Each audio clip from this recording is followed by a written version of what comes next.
Hey there, tech enthusiasts! Today, we're diving into a topic that might seem small, but it's a win for Android users everywhere. Google has finally listened to the cries of Pixel owners and brought back a simple, yet crucial feature, the single-tap Wi-Fi toggle. You see, for those of us who've been around for a while, the ability to quickly turn Wi-Fi on or off with a single tap was a given. It was a seamless, one-step process that made life easier. But with Android 12, things changed. We were met with a pop-up, a two-step process, and it left many of us scratching our heads, wondering why such a simple task had become so complicated.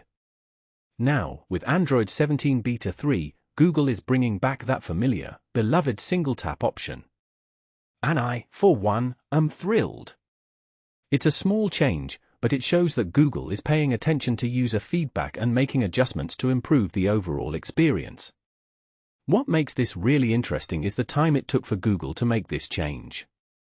It's been almost 5 years since Android 12, and it's surprising that such a basic function took so long to restore.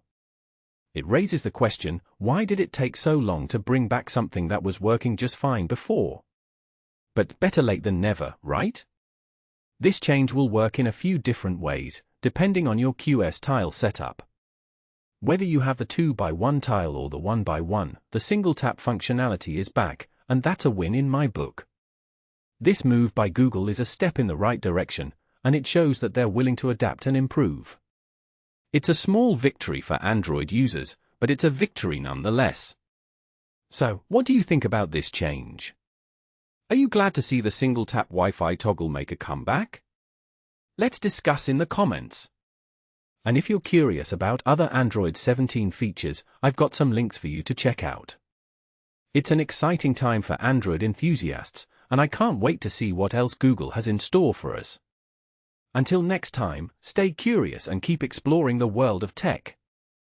Insert links to related Android 17 articles.